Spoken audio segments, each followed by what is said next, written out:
বন্ধুরা, আশা করি ভালো আছেন। দার্জিলিং ঘুরতে যাব অথচ টাইগার হিল থেকে সূর্যোদয় দেখব না, তা কি করে হয়? এইবারও আমার দার্জিলিং ভ্রমণ সিরিজে একদিন ভোরবেলা বেরিয়ে পড়লাম টাইগার হিল থেকে সূর্যোদয় দেখার উদ্দেশ্যে। তাই এই ভিডিওতে আমি মাত্র 300 টাকায় কিভাবে এবং কোথা থেকে টাইগার হিল যাওয়ার জন্য আপনারা গাড়ি বুকিং করতে পারেন তার বিস্তারিত তথ্য তুলে ধরব, এবং এর সাথে চাইলে আপনারা বাতাসিয়া লুপ ও গুম মনস্ট্রি এই একই টাকাতেই ঘুরে নিতে পারেন। এবং ভিডিওর শেষে কত এন্ট্রি ফি লাগলো তার বিস্তারিত তথ্য দিয়ে দিলাম। ভিডিওটা স্কিপ না করে পুরো দেখার অনুরোধ রইল, সঙ্গে থাকুন। এখন সময় ভোর 4টে, আর আমি এখন বেরিয়ে পড়লাম টাইগার হিল যাওয়ার উদ্দেশ্যে। টাইগার হিল যাওয়ার জন্য আমি কোনো গাড়ি রিজার্ভ করিনি, আমি শেয়ারিং বেসিস যাব। আমি ট্যাক্সি স্ট্যান্ডে যাব, যে গাড়ি শেয়ারিং বেসিস পাবো সেই গাড়িতেই যাব। চলুন তাহলে যাওয়া যাক। এই যে ম্যাল রোডের আগে এই যে মোড়টা দেখতে পাচ্ছেন, এটাকে ক্লাব সাইড মোড় বলে। এটা অ্যাকচুয়ালি ট্রাফিক গার্ডের দাঁড়ানোর জায়গা। এখান থেকে শেয়ারিং বেসিস টাইগার হিলে যাওয়ার গাড়ি পাওয়া যায়। ভোর 3:30 4টে নাগাদ যদি চলে আসেন, এখান থেকে আপনি শেয়ারিং বেসিস গাড়ি পাবেন টাইগার হিল যাওয়ার জন্য। তা আমি আজকে একা বেরিয়েছি। আমি এখানে 4টে নাগাদ আসলাম, আর আমি কিন্তু গাড়ি পেয়ে গেলাম।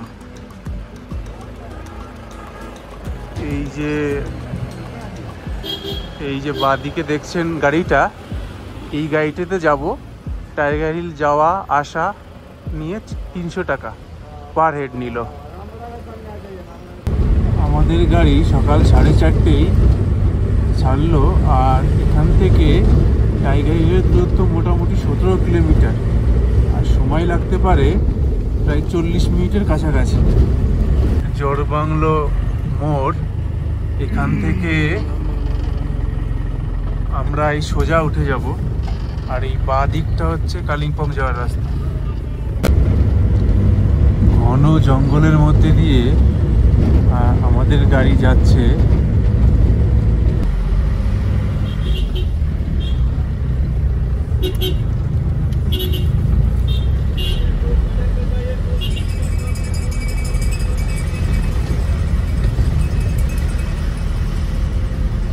এখন সময় ভোর 5:10, আর পৌঁছে গেলাম টাইগার হিল ভিউ পয়েন্টের এখানে। আমাদের গাড়ি কিছুটা আগে নামিয়ে দেয়, আর আমরা কিছুটা হেঁটে উপরে আসি। হেঁটে আসতে মোটামুটি মিনিট 7 লাগলো। এখনো সানরাইজ হয়নি, আমরা ওয়েট করব কিছুটা সময়। এই যে রাতের পাহাড়, দূরে লাইটগুলো জ্বলছে, আর একটু পরেই সকাল হবে। এই দিকটা সানরাইজ হবে, আর এই বাঁদিকে কাঞ্চনজঙ্ঘা। বললো 6:10 সানরাইজ হবে। রিফ্লেকশনটা এখানে দেখতে পাওয়া যাবে। আকাশ কিন্তু, এই পূর্ব দিকের আকাশটা কিন্তু বেশ লাল এখন। আর এই যে দেখুন কত লোকের সমাগম। আর এই যে কাঞ্চনজঙ্ঘা এখনো ক্লিয়ার হয়নি, ওয়েট করছি। সানরাইজের পরেই কাঞ্চনজঙ্ঘার ভিউটা দেখা যাবে।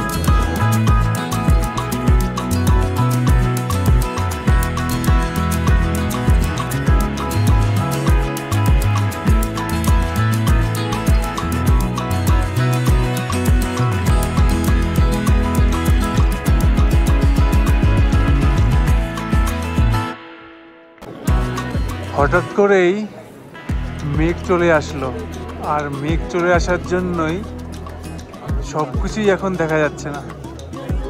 না সানরাইজের ভিউটা দেখা যাচ্ছে, না এদিকে কাঞ্চনজঙ্ঘার ভিউটা ক্লিয়ার আছে। কাঞ্চনজঙ্ঘার ভিউটা একটু আবছা হয়ে গেছে।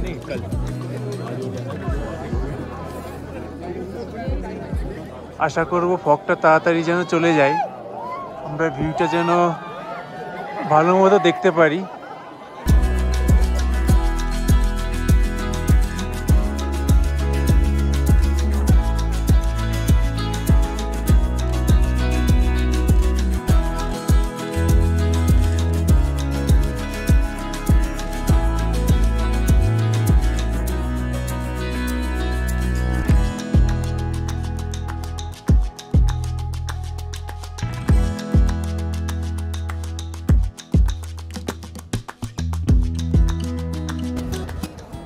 এখন সময় সকাল 6:30 আর আমি দাঁড়িয়ে আছি টাইগার হিলে।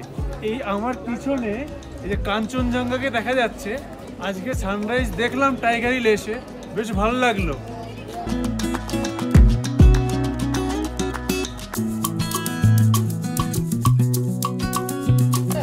সানরাইজের পর আর এই যে হচ্ছে কাঞ্চনজঙ্ঘা।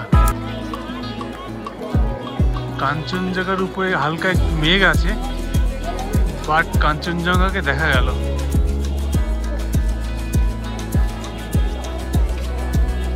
এই হলো কাঞ্চনজঙ্ঘা।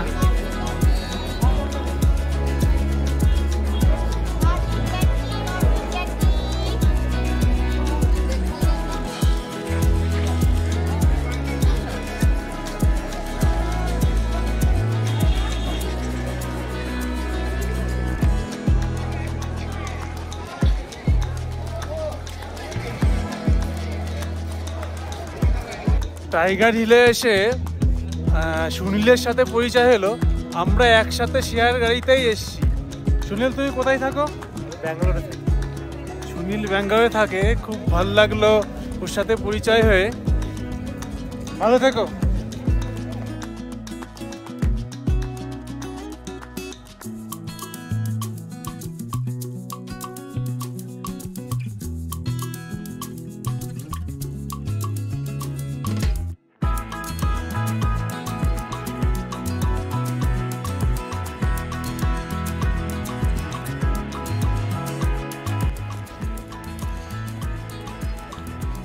এই যে রাস্তা, এই রাস্তার ঢালটা বেশ, আর এই রাস্তা দিয়ে আমরা হেঁটে সকালে উঠেছি, আবার এখন নামছিও।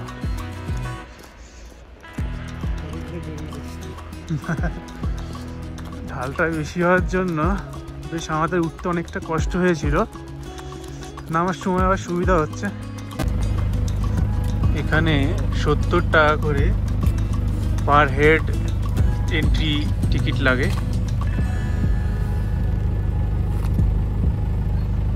এই যে টাইগার হিলের এন্ট্রি 20 টাকা করে লেখা আছে, একটু 20 কা, একটু 50 কা।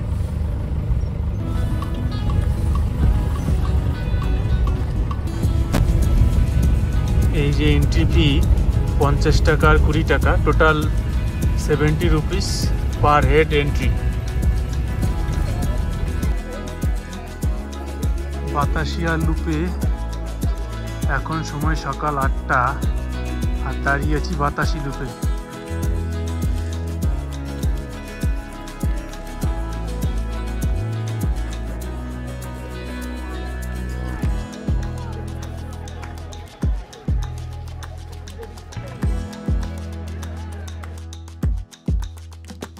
এভাবেই ঘুরে দেখলাম টাইগার হিল থেকে সূর্যোদয়, বাতাসিয়া লুপ। ঘুম মস্তি আমি আর যাইনি, আপনারা চাইলে এর সাথে ঘুরে নিতে পারেন। আর ভিডিওটা কেমন লাগলো অবশ্যই কমেন্ট করে জানাবেন। ভালো লাগলে লাইক করবেন আর বন্ধুদের সাথে শেয়ার করবেন। আর আমার চ্যানেলে যদি নতুন হয়ে থাকেন, চ্যানেলটি সাবস্ক্রাইব করে আমার পাশে থাকার অনুরোধ রইল। ভালো থাকবেন, সুস্থ থাকবেন। আবারও দেখা হচ্ছে পরবর্তী ভিডিওতে।